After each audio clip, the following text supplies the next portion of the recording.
All right, we're set again. There we go. It's recording.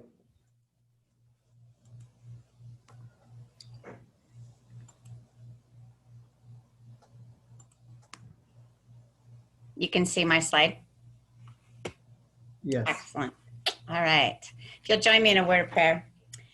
Heavenly Father, thanks for this opportunity to gather.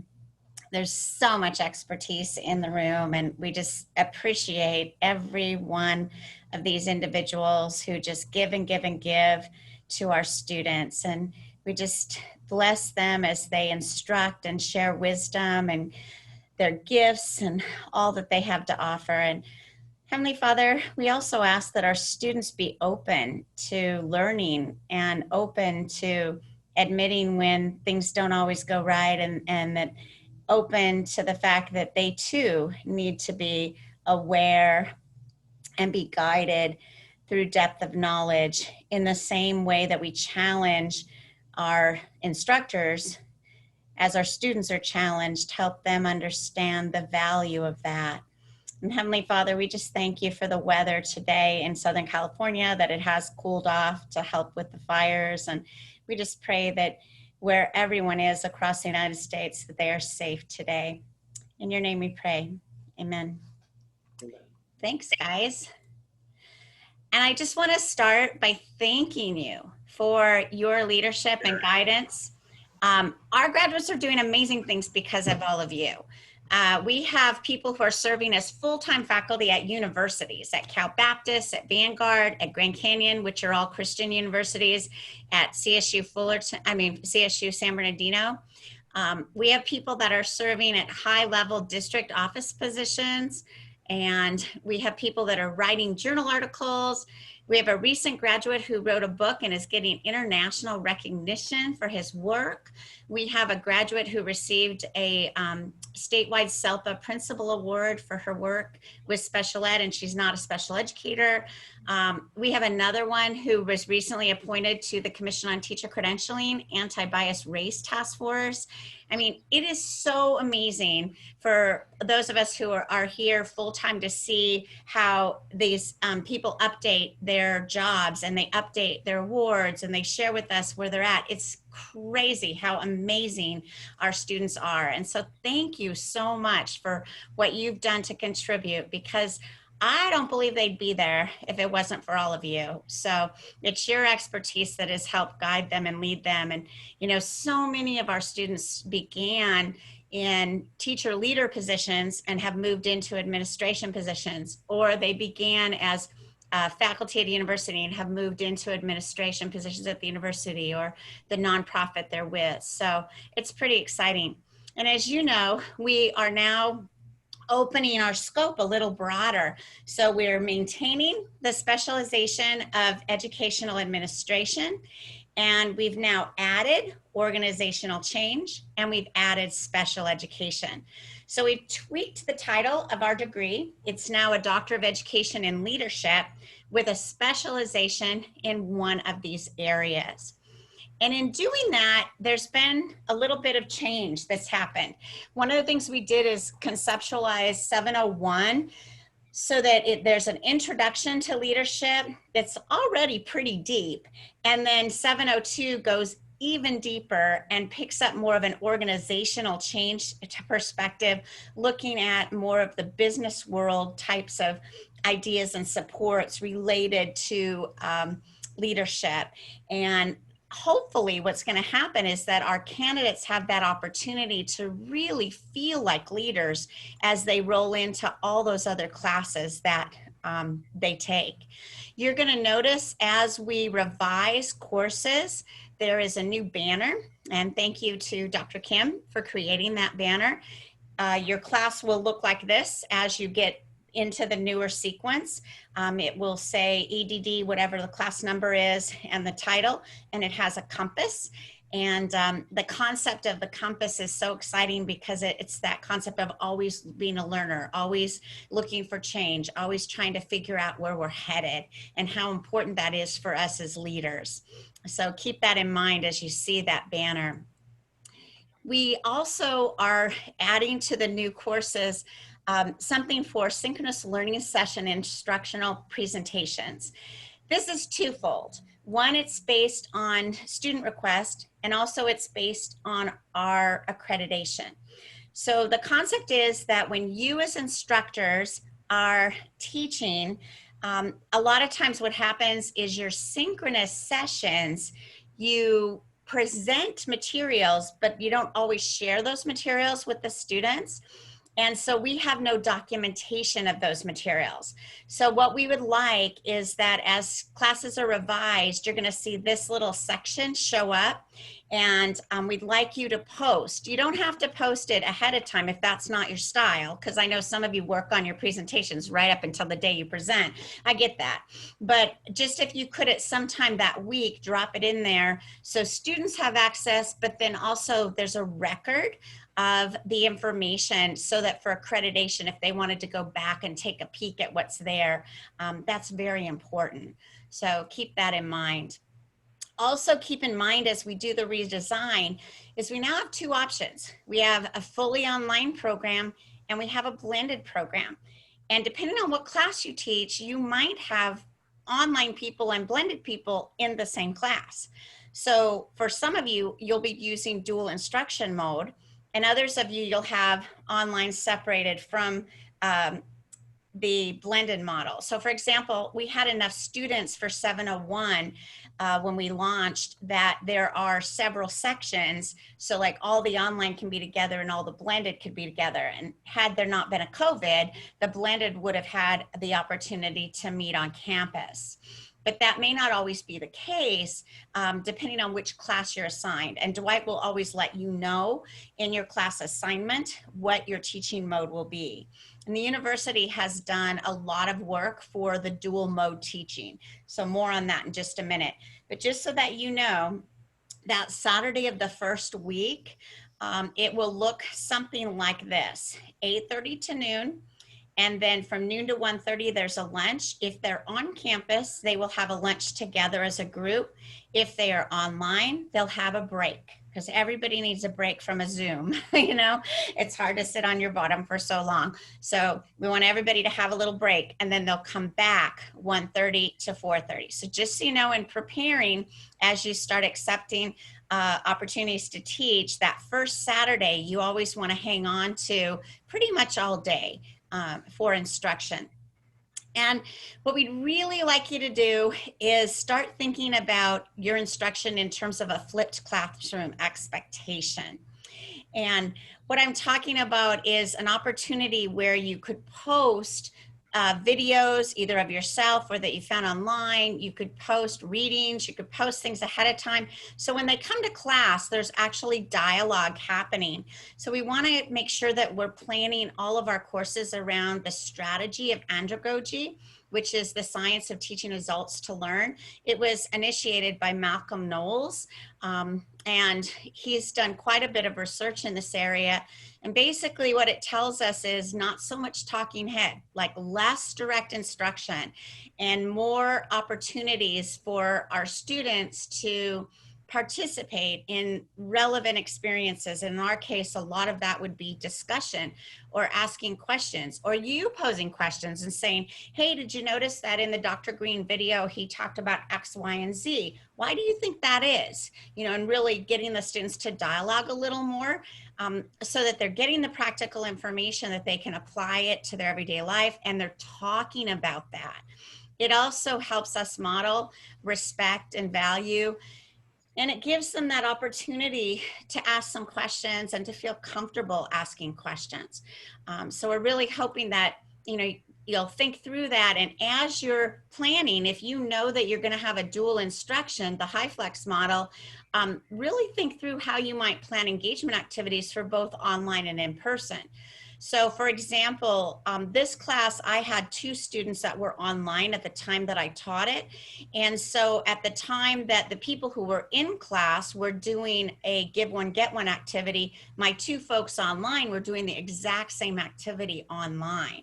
So that had to be planned ahead of time. Like I had to send them the forms, and I had to make sure they could write on the forms. I had to make sure they had a breakout room where they could share the forms. You know, those are the kind of things we want to start trying to do, is figure out ways that we can include everyone regardless of the kinds of instruction that we're using. Now, Concordia is now using an advanced version of Zoom. What advanced means is that they bought the most expensive version, so it's locked by nature. You know, it's a secure, it's not going to cut off after 40 minutes. You know, you can set it up for any time, but you do need to do a couple of things to get going with it if you haven't taught yet. And this PowerPoint is now in your calendar, so you can access it and download it yourself, and you'll notice there's a lot of links. So for example, this is the first link right here where it says personal Zoom link. So what you're going to want to do is you're going to want to click on that and actually establish your personal Zoom link. And this gives you a little bit of an indication of what it looks like in Blackboard, but there's also some tools that the university has put together to teach you how to put that Zoom together. So all of these are hot links. So all you have to do is click on them. They're all in one place. So there's information to set up your Zoom account for Concordia. There's a best practices document just talking about like some good ideas and great teaching strategies to use with Zoom. And then there's also a best practices presentation that was done at the research and development training. So it's about an hour long, but John Randall, who's the best of the best here on campus, did that video. So I would encourage you to take the time to take a peek at those, especially if you haven't used Zoom before.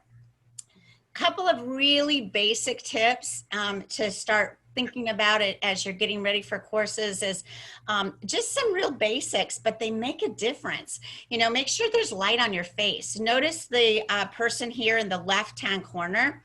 I can't even see that person. There's no light on her face. I don't know who that is. Notice up here how she's kind of mirrored, like it's kind of blurred. And, you know, those are the kind of things to pay attention to. And you can practice ahead of time. Like you can actually get on your Zoom by yourself and take a peek and see how you look and make sure. I'm in my office tonight, so I'm fortunate because I have the lights of the office. But at home, I have to actually put a light in front of me in order for you to see my face. Otherwise, I'd be dark. So just pay attention to that. Think through your background. On Zoom, you can create fun little, you know, palm trees behind you if you don't want people to see what's behind you, you know, or you can set up a background. Some of you have done Zooms with me when I'm at home. I have my Concordia banner. Today I'm in my office, but, you know, pay attention to that and practice with and without a headset and figure out what works best for you, how you can hear better, how people can hear you better. And then, you know, practice with your tools. And there's so many amazing tools available to us. We have the best of the best Office of Innovative Instruction and Learning. And when you have time, I encourage you to click right here. And that is going to take you to a wealth, a plethora of videos that will support your learning. One of the screens looks like this. I just opened one just so you can see. So there's a little 10-minute video on creating media. There's a little video on how to do assessments, like how to take polls with your students.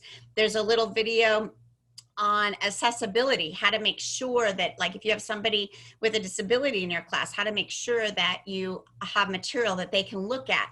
There's a video on active learning, how to engage students. There's a video on online routines, like how to set up a calendar for your students. And there's a video on dual instruction. Like, you know, if you're going to teach on campus and you're going to have some people online, there's a video on what that OWL looks like and how you can practice. They even have a practice video set up in it. So I really encourage you to take the time and look through some of our wonderful tools and just really, you know, open that up and to yourself and just say, you know, how can I be a learner and what can I use to support me? So I just wanted to throw it out there because we have so many gifted people online tonight. I'd love to hear from you. Like, what are some of the strategies that you've been using that work well? And let's think tonight specifically about student engagement. Like, what are some ways that you've been engaging your students in classes? What's something that you've done that, you wouldn't mind taking a minute and sharing with the rest of us? I'd love for you just to open your mics and just jump in. You don't have to wait to be called on. Just go for it. So I can go first. I always begin with celebrations. I think it's an easy way to break the ice starting a class. So we always want them to give me one thing that they're thankful for, something that they're celebrating. It could be professional or it could be personal, and it's really powerful because I find that the conversation expands in some cases, and a lot of people are like, "Oh, I agree with you. Oh, I remember when that happened to me," or "I'm going through the same experience right now." So I do that a lot with a lot of my, that's how I start all my sessions. Awesome. Thanks, Reyes. That's great. Just go for it. Just jump in. This is Kat. One of the things that I really enjoy doing with my students is I prep the week with a weekly overview, and I'll always put some kind of little nugget in there just to know that my students watched it.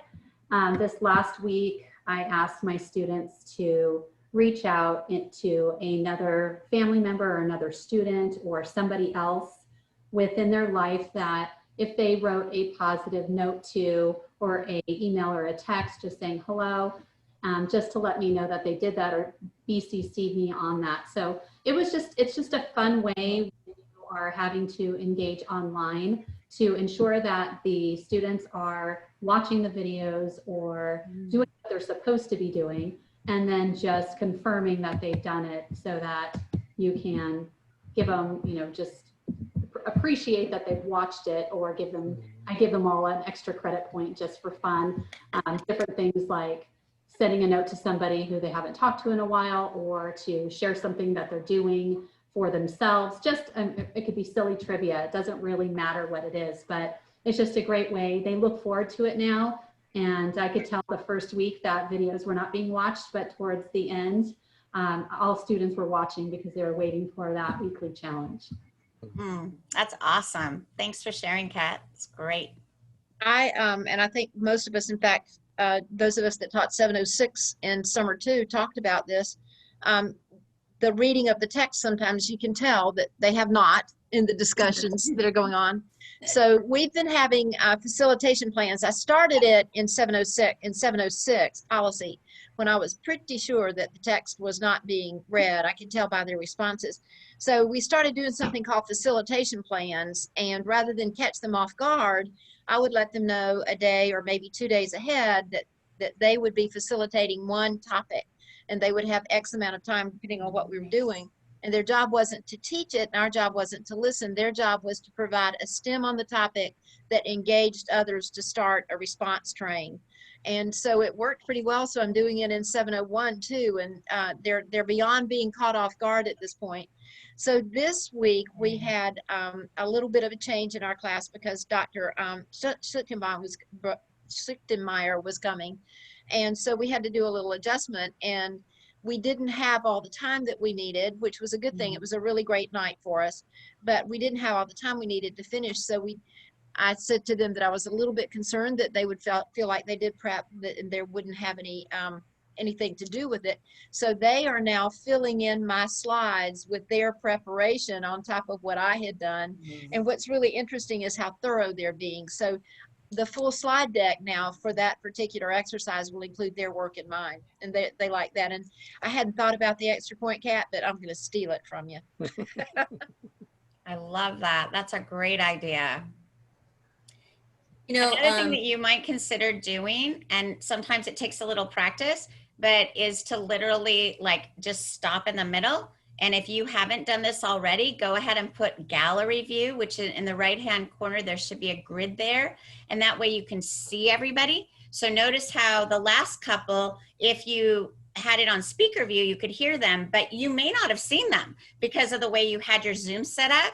And students are like that too. Some of them don't really know how to use it, even though they use it. Some of them to teach, they don't really know, you know, where if you take it off and then say, okay, put gallery, now I can see all of your faces at once. And then, you know, they can also see like who's talking.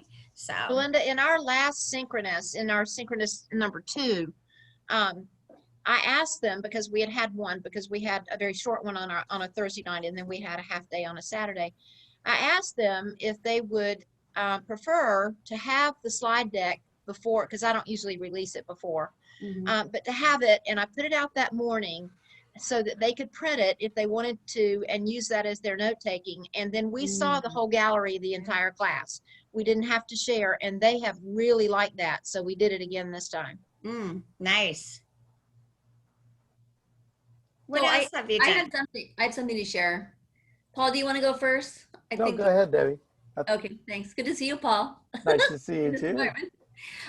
So I think that, you know, one of the challenges that we all have, and this is both in person and online as well, although I think it's more profound online, is to engage everybody in a discussion. Okay, there are some students who are just less inclined to jump in, and there are some students who just want to respond to everything. And so one of the things that I do with that is I don't want to just, you know, say, oh, Paul, what do you think about this? And kind of like put somebody on the spot.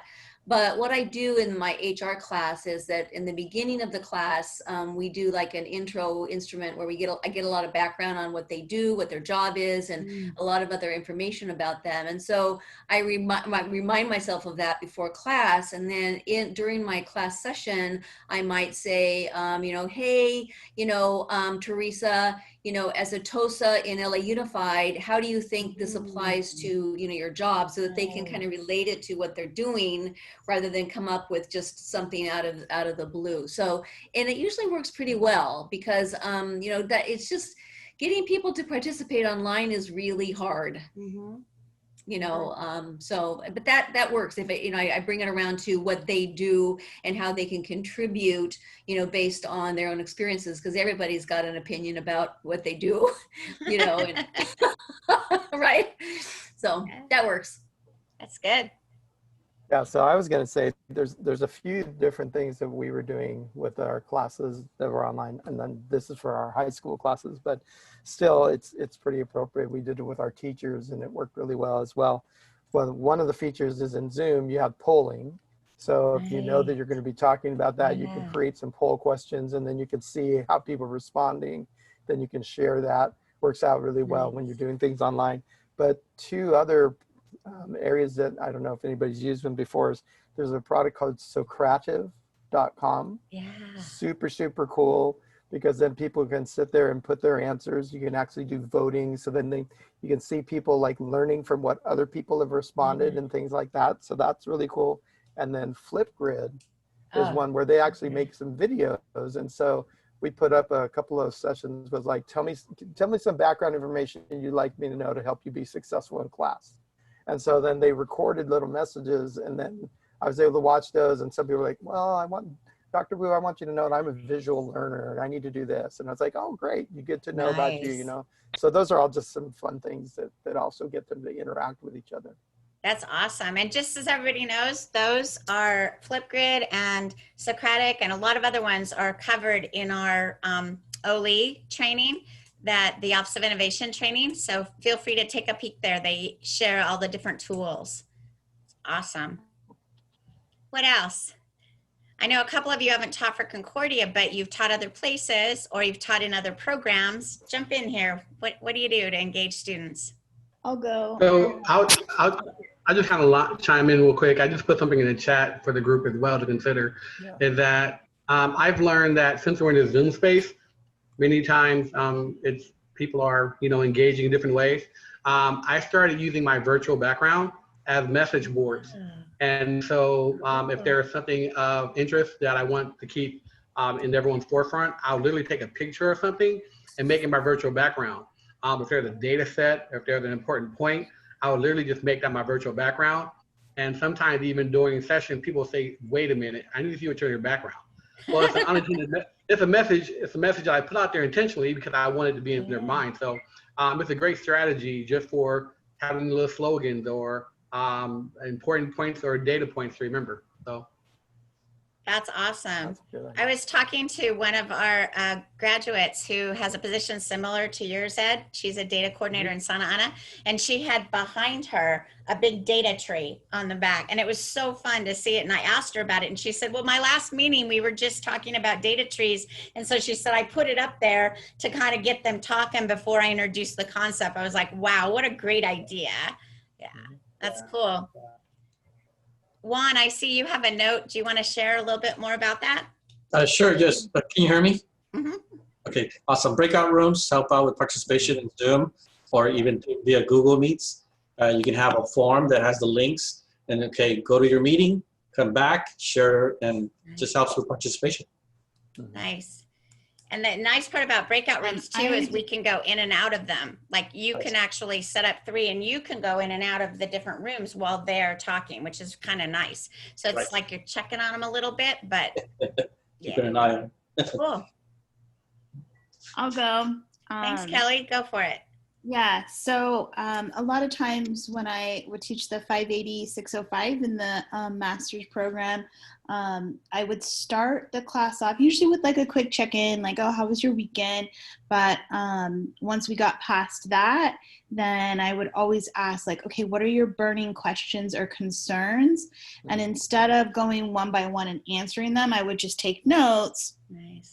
On what they were, and I'm like, all right, we're gonna get through all of those in one way or another tonight, whether it was already content for the night, Nice, or just at the end would follow up on anything that wasn't covered. But then that way the students kind of felt like they knew their concerns were going to be addressed. They could calm down, especially in the first couple sessions of that course, they could calm down and they could focus on the content, knowing that their question was going to eventually get answered.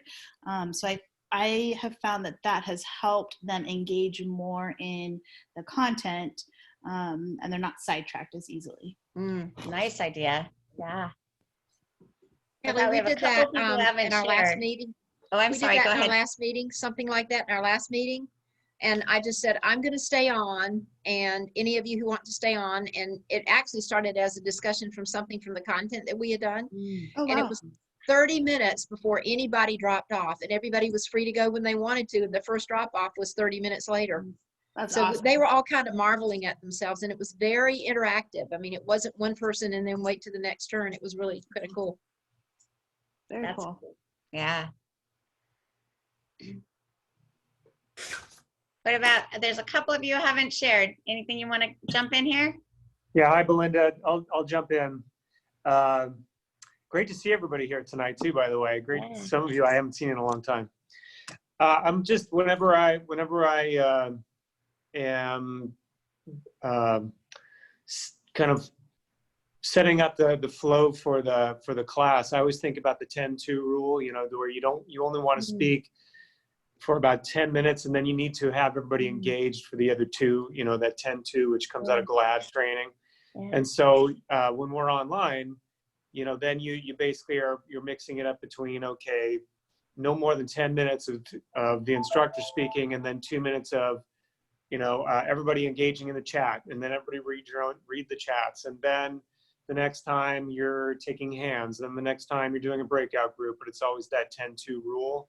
Nice. So that you don't end up, just like doing just a monologue, and then you lose your students, to always think of that 10-2 rule. Yeah. Good point. And I would just kind of value add. Hi, I'm Will Nelson. Some of you I haven't seen in a long time, so it's good to see some faces there. All right, Solace and Ed, I see you're smiling. But I think a lot of ideas. I haven't had the opportunity yet to teach a course, but I think everything was said. I think what's important for student engagement, just to remember, is also to vary it throughout the lesson. So the whole concept of 10-2, but think of everything that was said and like Socratic, Padlet, things like that can vary the experience, as well as for us, since we're dealing with a lot of professionals. I know as a student, I was always looking at each course and trying to figure out, well, how does this apply to what I'm doing currently? So keeping that in mind and making the learning meaningful also helps increase engagement for your diverse group of learners. Nice.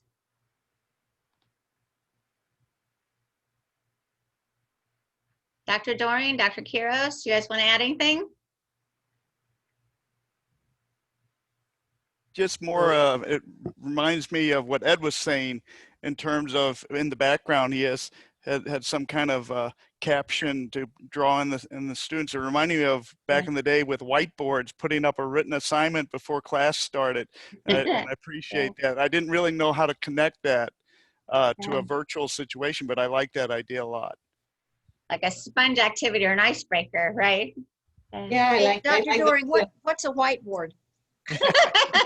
Well, that came after a chalkboard, I believe. Oh, well, it went away, right? Dr. Quiros, I think you were saying something? No, I just wanted to say that I like that idea too, but I like the idea of making the connections to their own application, to the way they apply it in their own job. I think that's meaningful too. I like that. Absolutely. Okay. Absolutely. And you may have figured it out that everybody just had a chance to share. So notice I started off by saying, if a few of you want to share, but notice I gave enough time so that every person, you know, it's kind of like the kindergartners, like you never do a special activity with kindergarten and then don't have time for everybody, you know, and I would encourage you to do things like that in class and think about, you know, ways that you can get everyone involved. I also think now, hopefully you still have your Zoom on gallery. I think this would be a good time to just zip around real quick and have everybody share just who they are and what they're doing currently, because I think there are a lot of people who haven't seen each other and some new folks to the team who don't know everybody else. So let's just take a minute before I continue and share a little bit more detail. Let's go ahead and do that. And you know Dr. Dorian and I, but Dr. Salas, you want to jump in there and share what you're currently doing? Sure. Currently, elementary principal, K-8 elementary principal for Washington Unified School District. Dr. Wu, you want to jump in? Oh, you're on mute. Thanks. I'm an assistant principal and counselor at Calvary Chapel High School. I'm also an adjunct professor for Hope International. So I'm teaching, I put my virtual math background back there, but I'm teaching a college algebra class at our school and then helping out at Concordia. It's great. Thank you. Dr. Webb?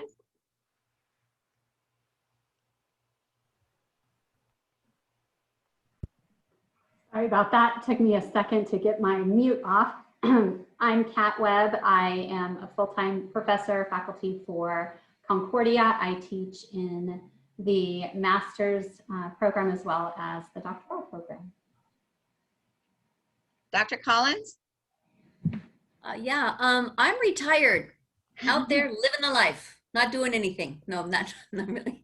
I'm retired from my day job, but I filled it up with a lot of extra work. So I am currently, I don't know how that happens, but it just sort of does. But I'm working both in the master's program and in the EDD program at Concordia, teaching the HR class, as well as chairing several doctoral committees. I also, just to keep myself up on what's happening, I am a facilitator of negotiations in school districts. And so I go in and sit at the table with either teachers and administration or classified staff and administration. And we're doing that on Zoom now. I have a meeting tomorrow morning, negotiation session tomorrow morning. So it's really interesting, and it keeps me really, you know, connected with what's happening out there in HR. So, so I appreciate that. Talk about body language for facilitation, right? Yeah, exactly. Yeah. Talk about like looking in the camera compared to like looking at your notes. Yeah. Yeah, they freeze the frame, you know, if they're reacting, they just freeze the frame and they just go out. Yeah. I can see that. Dr. Stevens? I'm currently directing a national nonprofit for leadership development with the focus on high need, hard to staff schools that are often transitioning high minority schools and often high poverty schools. So we're working on that work. And interestingly, Debbie, I was on a call today with Kelly Cash, who is the executive director of the American Association of School Personnel Administrators, about possibly some, and Dr. What's her name? Dr. Karj, and I taught briefly. I've been asked to lead some webinar thinking for another national organization, and Dr. Karj and I were talking about how could this Concordia University staff be involved in some of that work, and I was talking with Kelly Cash about HR. So that's more to come, and it was just something that I bounced off, and it's only gone that far. So maybe we can be involved in some of that national work, which would be kind of fun. That'd be great. Dr. Quiros? Okay. So I teach in right now I'm teaching methodology for EDD, for the EDD program. And I also have a lot of students that I'm supervising. That's all that I'm doing right now, and it's taking all of my time. Excellent. Dr. Eldridge? So I am in Sacramento City Fire School District, and I'm overseeing our early warning systems, strategic use of data and technology. And be quite honest, with distance learning, I got a few other hats. I'm not quite sure what all they are. I learn each day a new hat that I'm wearing. So that's kind of, I think you're in the school district right now, that's kind of what's going on. Absolutely. Yeah. Dr. Scone? Hi there. I am currently an assistant principal at Fountain Valley High School. And then I've taught in the master's program for Concordia I've lost track, for a while now. And I'm chairing a couple of committees right now, which is so much fun. I love it. That's awesome. Dr. Merwin? Yeah, hello, and I am the Chief Academic Officer in Capistrano Unified, so still in Capo and leading our district through this crazy COVID-19 world, and enjoying continuing to teach for the doctoral program for Concordia. Awesome. Dr. Nelson? I'm Will Nelson, and I want to grow up and do what Dr. Collins just said, is consult and be a professor. So I like that. That's my future. But currently I am the Senior Director of School Leadership for Modesto City Schools. And basically out of the 33 schools, I oversee a third of them. And besides just programs and overseeing ed services, it's a big focus on coaching leadership for both principals and assistant principals. Besides other roles I've had in the past. So that's where I'm at right now. And haven't had the opportunity to teach a course, but I am working with a few students on their dissertation. Excellent. And Dr. Gauna? Yes, good evening. Dr. Gauna, I'm Superintendent of Byron Union School District.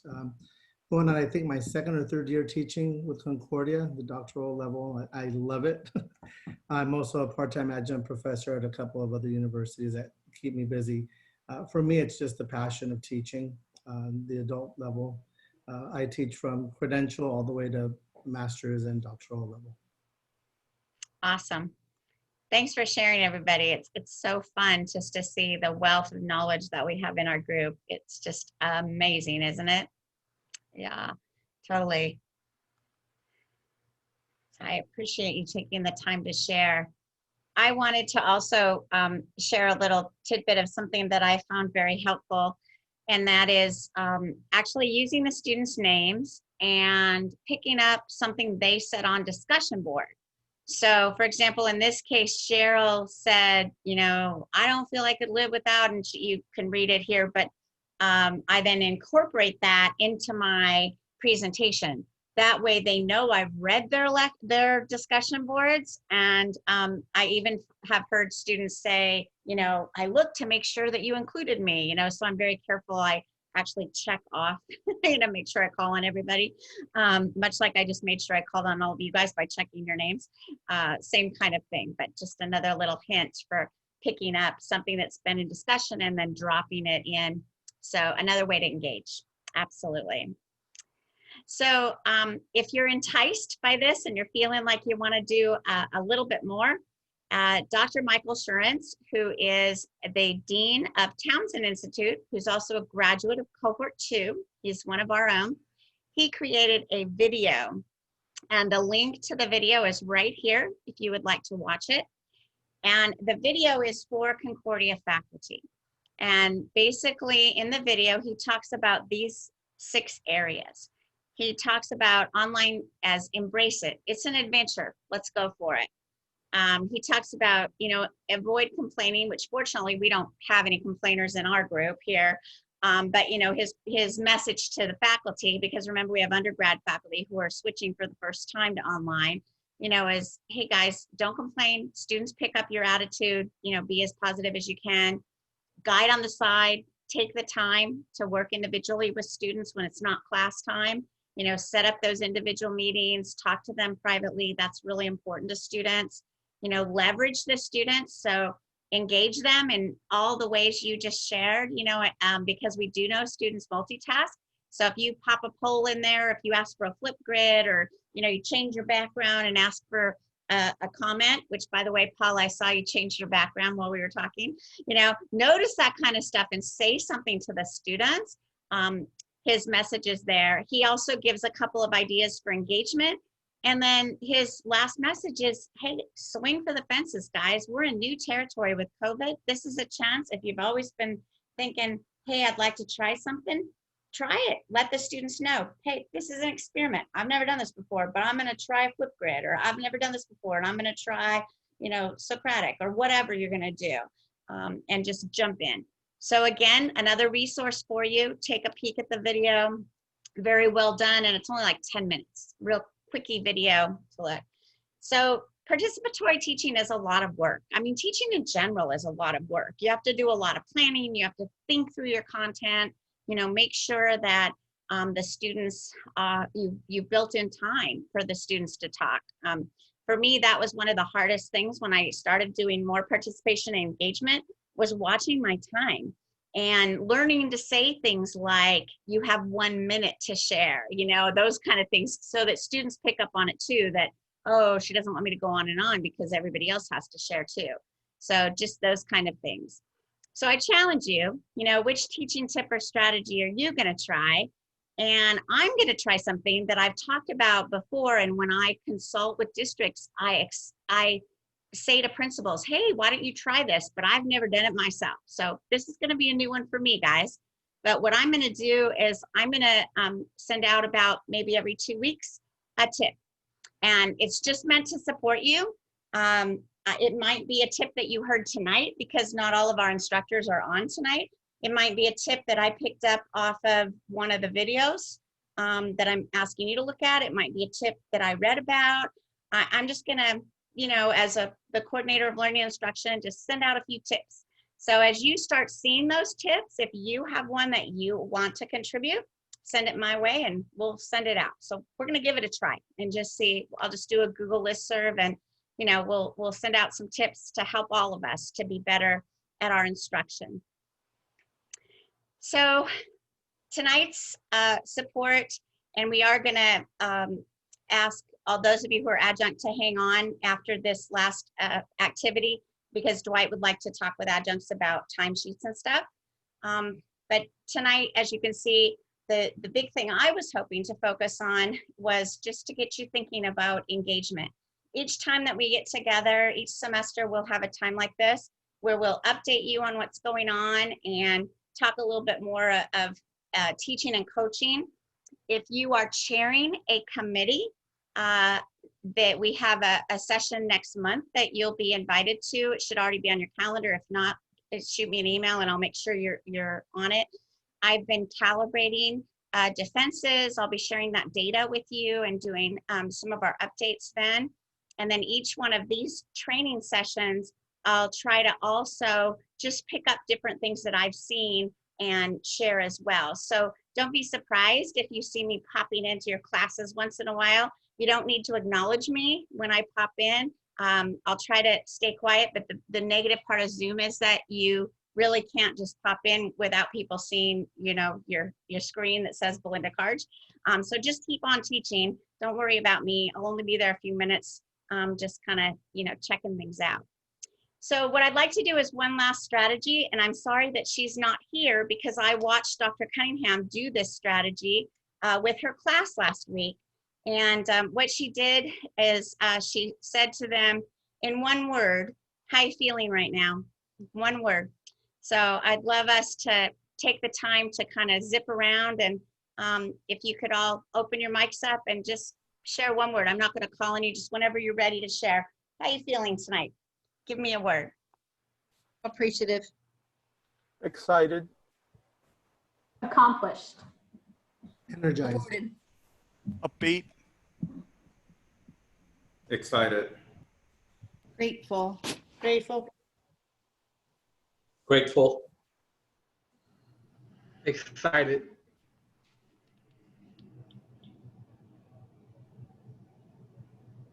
Resilient. Mm.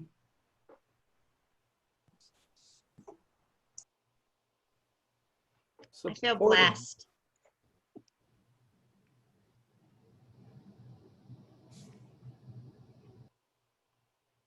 Thankful. Mm.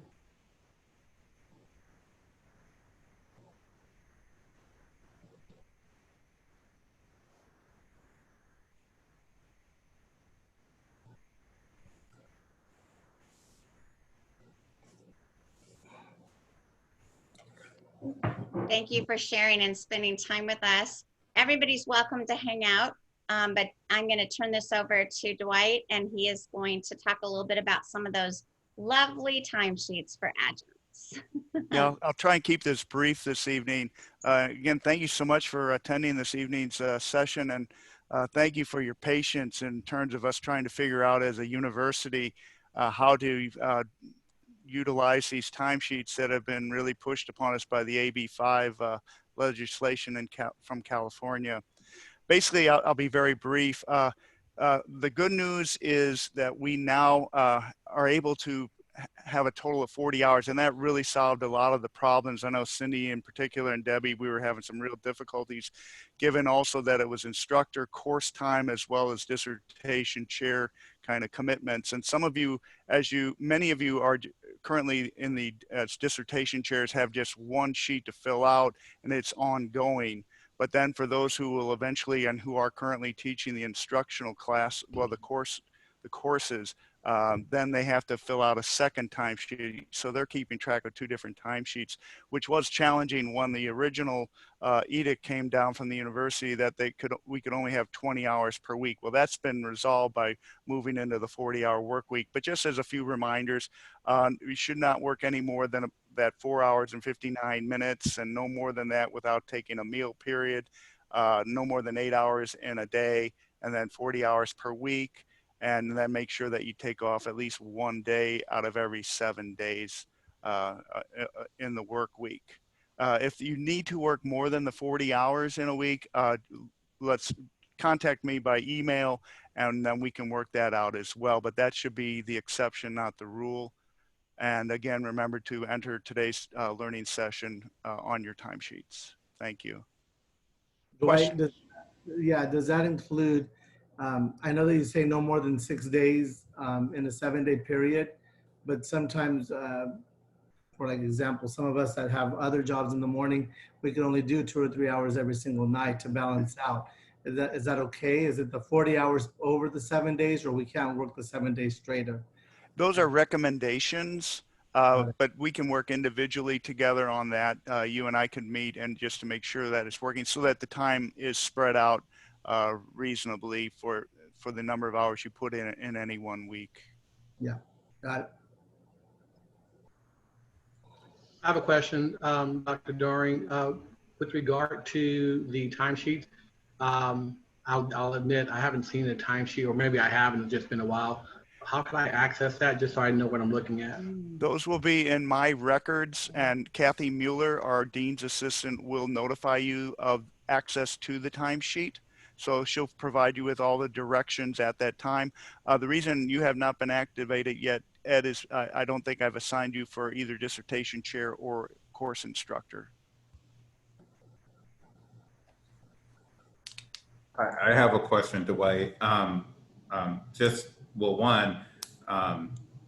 There, just so in case others don't know, because I didn't figure this out till yesterday. When you go into my records, if you're hitting that error signal in the email, it actually says to clear your cache, and if you do that, it'll help you do it and get to the spreadsheet. So just FYI for everyone. But you know, since I'm only working with students with, and this is more of a me question, but since we're only working with students on their dissertations, as to chair or not, it may not be necessary to have that many hours within 1 week, depending on what we're doing with that student. Correct. I'm assuming that. What I probably need to get out to all of you on the dissertation chair side is some estimates about how many hours you would be involved in terms of what we call the dissertation advisements, which would be less hours than when they actually move into their dissertation proposal and research phases. Okay. We could also make sure we cover that next month at the chairs meeting. Okay. And maybe, that would be very helpful. I think it might even be better if I get that out immediately and then we can review it at the chair meeting. Okay, so I'll work on that. Okay. That would be very helpful. Thank you. Or I have a question for committee members. So for one of my students, sorry if it's a personal question, he has someone like an outside person that's going to chair it. And so what do I need to do to get this person? Are they doing hours or are they doing like an honorarium? Good questions. One of the other aspects that was approved just within the last 3 weeks is a movement towards what we're going to be calling outside topic experts. And they will be treated like they were originally, more as if a stipend. So those who are outside of the UCI, not adjuncts or full-time professors, they'll be able to go back to that old system, which is a big help for us on with regard at least to those outside experts. The readers then will be considered, they are adjuncts or full-time faculty members. And so they will need to fill out timesheets, unfortunately. Okay. And so do I just have that person email Kathy, or is there like a form that they fill out? When you're moving through Form A, the identification and recommendation of dissertation committee members, that will come to, the student will upload that into the DTMS, the Dissertation Track Management System on Blackboard. And then I will be able to see that and then make a decision on, is that a good committee fit or not? And then once I'll send a Form B back, or well, I send a letter with Form B, and they can move forward that way in knowing who will be on their committee. Okay, thank you. We can keep going with other questions. I just wanted to ask a question of all of you. Is this bothering anybody, seeing these little eyeballs moving around? So something to think about is that, you know, sometimes we try to decorate up our stuff and it gets to be too overwhelming. And just so you know, I used this one time in class and somebody like that night told me I couldn't even listen to the question answer, Belinda, because I was so focused on the little eyeballs. So I meant to say that before we started the question answer and just go to this screen while we're doing question answer, but I couldn't jump in. So I just wanted to share that with you, that, you know, that's another teaching tip, is sometimes we just have to be conscientious and we try things and they don't always work, you know what I mean? Because I thought it was so cute. And, you know, then the next time I shared with the group, I said, you know, I had somebody say it really bothered them, and anybody else. And several people said, oh my gosh, it was so annoying. I had to like look away while the questions were going on. So just, you know, kind of be sensitive, because Zoom is a whole different game. You know, online learning is so different. And what we would use in a big screen in a classroom where somebody could easily look down or be looking at you teaching, you know, it's right in front of them on the screen. So just another little teaching tip to jump in there. I just thought that your little question mark was perseverator. I couldn't even say the word. Had eyeball perseveration. I just thought it was so cute the first time I used it, but I don't use it anymore because of what happened. I found it therapeutic. There's so much serious stuff going in the daytime. I was like, thank you for the cartoon. I was like, yes, very nice. Very nice. That's funny. You know what, Belinda? It was cute for about a second. Okay. Yeah, yeah. You know, There you go. like 1 second and then gone. Right? Yeah. Yeah. Yeah. So it's like we have to think about those kind of things, you know? It's like we could probably use it for a second and then move on. But, you know, I'm just telling you from experience, I unfortunately blew it by using it too long one night. So. I have a question to Dr. Doring and to you, Dr. Parch. We're into this fall term now. We've kind of gone through the summer inauguration of what we were going to be doing, and we're into the fall term now. How do you all feel about how things are going? I'm thinking we're doing a really great job. Because of the willingness to take risk, I think is important. The amount of contact coming back and forth that you provide to the students has been incredible. The students have continued to be very tight. So the relationships are very strong, even though they have to be more remote. Well, they're remote. Okay. Thanks.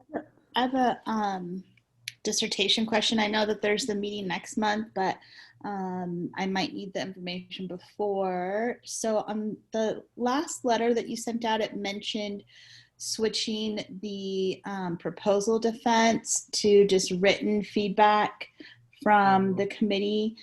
Can you give a little bit more information on that? Is that like apply to everyone right now? Good Is there question. a form Good for the questions. feedback? We today met again, the full-time faculty, and we're working through some of these issues. Our goal is to not change over to this the written format until October 7th, when we meet as a group in terms of the dissertation chairs. We are piloting a program right now for one of the students because we are working on the various steps that are required because of this new change. But we're looking forward to it in terms of being a benefit in terms of we'll have more input and more meaningful input coming from the reader and the methodologists, which we thought was lacking sometimes perhaps in just more of the oral setting. So we're excited about that. But we won't break that out until October 7th, and then we'll move on with that new format starting at that time. So the other positive is it won't be as time intensive for everybody involved, because for you as chair, it's a lot of work to do a prep in addition to the defense. And this way it will eliminate, you only have to do it once for the final. You won't have to do So two of them. there's not such a focus on having to develop 2 PowerPoint presentations. Well, so after the reader, methodologist, and chair do their work at that proposal defense piece, then does the chair consolidate the written feedback? Is that what happens at that point? Right. Yes. And if there's a problem, you can certainly have a phone conversation or a Zoom, or, you know what I mean, bring everybody together. But in most cases, the chair will just consolidate the work and move forward. Right. And so faculty, we're working on this together as faculty. So we have had now the first draft shared today, and we'll come back and revisit this, the next draft next Tuesday. Thank you. All right, guys, well, we're right at 6:30. It's been exactly an hour. So thank you so much for your time. And Dwight and I will hang out until last question's answered. So we'll just hang out, but you don't have to stay. We really appreciate you. Thank you. Unless if you want to go for that 32-minute mark like Cindy experienced the other night. It was really cool. I mean, nobody even tried to get off. And I have to tell you, I was surprised because it was a Saturday. We'd already been online 4 hours. I really just thought half the class would probably swing off, and they didn't even move. And it, you know, and it was really relevant time. And that was a good time too, that they were taking the work that we had done in those 4 hours to their general applications in a way that we hadn't had time to do before. But then their questions of me and of each other were, it was really kind of fascinating. And by 45 minutes, I called it and I said, you know, we've got a rest of the day and you probably got family and friends and you've got other stuff. And they were kind of like, oh, so That's good. it was fun.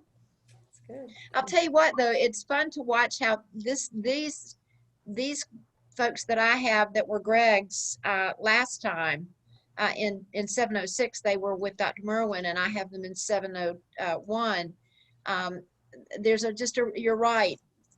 There's just a real tight bond that seems to have formed in these groups, and maybe it's because they're not seeing each other in class all the time, and they're having to work harder at how they communicate with each other and support each other. Yeah, that's a good point. Yeah. Thanks, Bye. everyone. Thanks, Good night. Reyes. Good night. Good night, everybody. Good night. So Dr. Doring and Dr. Karj, I appreciate the going to the PowerPoint. Give me an opportunity to kind of fly back in there. I'm going to be looking into my account tonight just so I can refresh myself. Honestly, we use Zoom at the office, but we don't quite use it this way. And so I'll say this, we don't have the advanced version. So there'll be things I can learn and get in there. I think I'm going to go and play around there a little bit, just to kind of sharpen my sword, if you will. So if I want to get a little more information, am I available? Are either of you available to reach out to? If I see Absolutely. something that, okay. Absolutely. Ed, you can Yeah. reach out to me as well, because I was basically the technology person for our school all second semester when we moved over to Zoom. And so we trained up all of our teachers and so if you have any questions, they can help you out with that. Nice. So Appreciate that. Appreciate it. Sure. Thank you. Thank you. We also have John Randall is a person that I think you guys met way back when at the very beginning. He's sharpened his saw. He's become quite a Zoom expert. You'll see him in a couple of the videos. If we can't answer it, he can. He will. Yes. Yeah. I'm gonna get in there and play around. Honestly, things I've been we had to get the school year started, so now we got the school year started, and that's been a good thing. And so now we went high. Now we're so I can get back in there and start getting my stuff together. So I appreciate it. Nice. That'll be great. Yeah, we have plans for you, Ed. So Yeah, we're glad to have you, Ed. we have plans. Absolutely. Glad to be here. And you too, All right. Paul. So, but Paul, I'm already assigning students for you as well. So, Thanks. Absolutely. Yeah. Yeah. All right. Thank you so much. Appreciate it. all right. Thanks for coming this evening.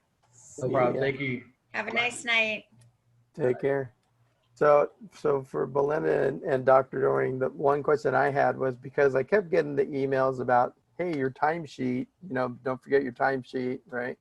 So I'd met with Pamela, my dissertation person, twice. So I was like, okay, I guess I'm supposed to submit those hours. So I did, but I wasn't sure, am I supposed to? Am I not supposed to? So the system doesn't allow us for perhaps as much accountability as we would like. So, I mean, it's a very trust type of situation with our faculty, which we do have. So that's a wonderful thing. But make sure you count your hours and definitely document and put those in my records, most certainly. Okay, great.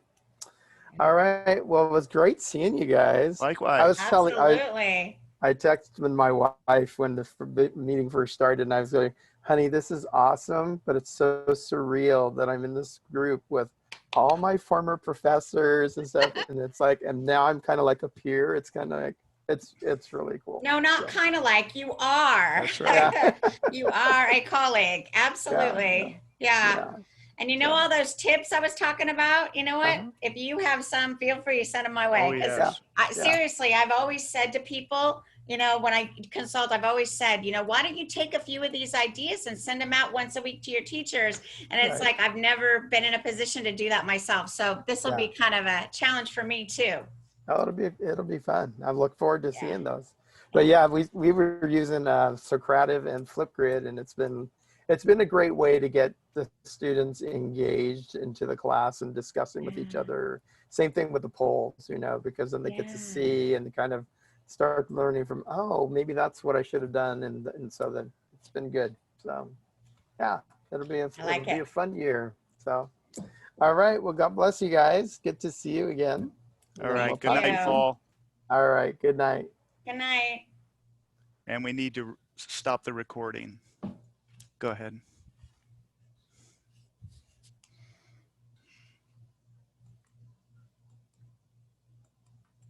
Come on.